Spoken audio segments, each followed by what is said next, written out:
My wife started a fling with a guy at her gym while I was taking care of her dying mother. She said it happened because she felt abandoned and didn't know how to handle the stress all while I was the one doing all the heavy lifting. Now she wants me to give her another chance, saying she's pregnant. I'm still in a state of disbelief, so maybe writing it out will help me process. I, 34M, have been married to my wife, 32F, for 6 years. We've had our ups and downs like anyone else, but I thought we were solid. We've been trying for a baby for the past year, and I've genuinely believed we were building a future together. About 5 months ago, my wife's mother was diagnosed with late-stage pancreatic cancer. It was sudden, aggressive, and completely devastating. My wife was crushed. Her mom was her best friend.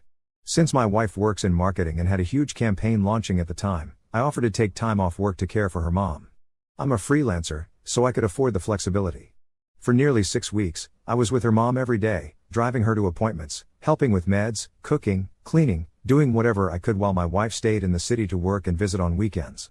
Her mom passed peacefully in late March. It was brutal. We were both heartbroken. I thought, at the very least, we had supported her mom the best we could. I was proud of how we handled it. I felt like we were a team. Then, a few weeks after the funeral, I was trying to find a playlist on our shared Spotify account, and I noticed a connected device I didn't recognize. It was something like John's iPhone. Curious, I clicked on the device and saw that it had recently been playing the same playlist my wife always listens to at the gym. Something felt off. I checked her iPad, which is synced to her phone, and found deleted messages between her and a guy saved as Jay in her contacts. I restored the deleted messages. Turns out, while I was living in her mom's house, wiping up blood and vomit and watching a woman waste away from cancer, my wife was starting up a fling with one of the personal trainers at her gym. It started with flirty messages. Then there were lunch meetups. Then a hotel receipt. Then pictures. She told him things like, "He's always gone, and I feel more seen by you than I ever have." I read these messages while sitting in the same living room where her mother took her last breath. When I confronted her, she broke down immediately. No denial. Just sobbing and apologies.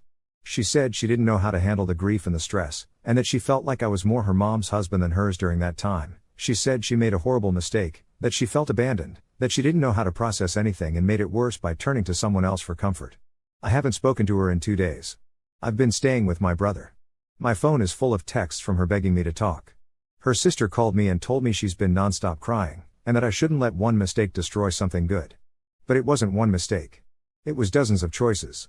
Over weeks. While I was doing everything I could to support her. I don't know what to do. Part of me feels like I should just walk away. Another part of me feels like we just went through the worst trauma of her life, and maybe that broke something in her brain temporarily. But I can't unsee those messages. I can't forget what I read. I can't forget the fact that she felt seen by someone else while I was breaking my back to hold her family together. I just needed to get this out. Thanks for reading. Update. First, I want to say thank you to everyone. I didn't expect that much support, but I needed all of it. So, after a few days of radio silence, I finally agreed to meet her. Neutral ground. Her sister's house. She's her cousin. I honestly wasn't sure what I wanted to hear, but what she had to say wasn't what I expected. She didn't show up alone. She brought a handwritten letter, from her mom. Apparently, her mom had written it weeks before she passed. It was addressed to me. In it, she thanked me for taking care of her when no one else could, and she told me how grateful she was that her daughter had married me.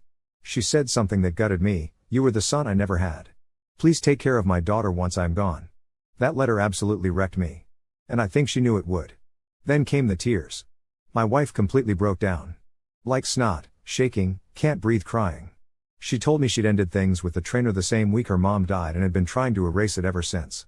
That's why the messages were deleted. She claimed she didn't have feelings for him, it was just grief, attention, physicality. Said she was numb and that it felt like someone else had taken over. She started therapy on her own. Twice a week. Says she's not expecting forgiveness but is terrified that I'll leave and never look back. She begged me not to throw away the years we've had and promised she'd go to marriage counseling, tell her friends, confess to whoever I wanted. No more lies. No more hiding. I ended up calling the trainer. I don't know what I was expecting, but it wasn't this. The guy sounded nervous as hell. He told me he had no idea my wife was married until weeks into their thing. When he found out, he said she told him it was complicated and that we were separated because of family stuff. Once her mom passed, she ghosted him entirely. He said he felt used and didn't want drama, which I believe. His zig shows he has a new girlfriend now. That confirms something I hadn't considered, that she actively lied to both of us. As of now, we're separated. Not divorced. I'm staying with my brother. She's staying in our apartment, alone. She keeps asking if we can do therapy together. I agreed, to see if there's even anything left to fix because last night she told me she's pregnant. I didn't see this coming at all. She told me last night. Just found out a few days ago. Says it's 100% mine, we had been trying before everything blew up, and the timeline fits. I want to believe her. But I told her I need a paternity test before anything else happens. She agreed immediately, which weirdly gave me some comfort. So now, I'm stuck between two lives. The life I thought I had, faithful wife, growing family, shared grief, and the life I'm actually living, betrayal, confusion, and an unborn child who might be the last thread tying us together. Or the first piece in rebuilding. I'm exhausted. I'll update again if people want, but honestly, I don't even know what I want anymore. Thanks again. Second update. I didn't expect to post again so soon. I thought therapy might help, or maybe time would dull the pain. But instead, something happened that snapped everything into focus. She lied. About everything. Even the pregnancy. Let me backtrack. After my last update, I agreed to attend 3 joint therapy sessions. It was hard, every word felt heavy. She was doing all the right things, showing up early, crying during sessions, saying the buzzwords like accountability and trauma response. I wasn't convinced. Something about her felt performative. Like she was mourning the idea of being caught more than the betrayal itself. Then came the pregnancy claim. We were scheduled to go in for a blood test to confirm things and get the paternity results started. The night before the appointment, she suddenly told me she had a miscarriage. No hospital visit. No ER trip. Just said that, it happened at home, I bled a lot, I'm dealing with it, please don't make me relive it. My gut said something was off. I gave it a few days, then checked our shared insurance portal, we hadn't untangled our accounts yet. There were no OB/GYN visits. No labs. No appointments. Nothing. I confronted her during our next therapy session. She denied it at first. Then, when the therapist asked if she could provide any medical confirmation at all, she broke. She admitted she was never pregnant. She said she thought if she could give me something to fight for, maybe I'd choose her. That maybe a baby would wake up the part of me that loved her. Even the therapist looked stunned. I left the session without saying a word. I haven't spoken to her since. I filed for divorce last week. Her sister texted me saying she's spiraling and won't leave the apartment. I told her that's not my responsibility anymore. The only person I have any empathy for now is her late mother, who I genuinely loved and who deserves so much better than this circus. As for me, I'm okay. Angry, tired, but okay. There's clarity in betrayal when the mask finally slips. She didn't just break my heart, she manipulated me at my most vulnerable, then tried to lie her way into my future. That ends now. Thanks again to everyone who followed this. Final update. Hey Reddit. Thought I'd post one last time, for closure, and maybe to give hope to anyone going through the same hell I went through last year. It's been about 12 months since everything unraveled. Since I found out my wife cheated while I was caring for her dying mother. Since she lied about being pregnant to try and keep me from leaving. Since I finally walked away. The divorce was finalized 9 months ago. Clean split. No kids, thank God, no property battles. I moved out of the city, picked up a few long-term freelance gigs, and started traveling a bit. Nothing dramatic, just rediscovering what it feels like to breathe in peace. I go on hikes. I read more. I'm in therapy. I've started laughing again. A few weeks ago, I got an email. It was from her. Subject line, I owe you something. She just admitted it all.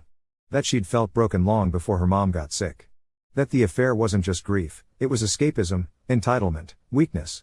That lying about the pregnancy was the lowest moment of her life, and she thinks about it every day. That I was the only person who showed up for her mom when it mattered, and that she knows she destroyed the only truly good thing in her life. At the end of the email, she wrote, I hope you're with someone who sees you for who you are. I was too selfish and scared to do it myself. I didn't respond. I have started dating a little. Nothing serious yet. But I'm not jaded. I'm cautious, but I still believe in real love. The kind that shows up, even when it's hard. Especially when it's hard. So if you're in the middle of betrayal, and it feels like your world just cracked open and everything hurts, please believe me when I say, it gets better. You can rebuild. You can laugh again, sleep again, trust again. Maybe not today. But eventually. To everyone who followed my story, gave advice, or just sent kind words, thank you. This will be my last post.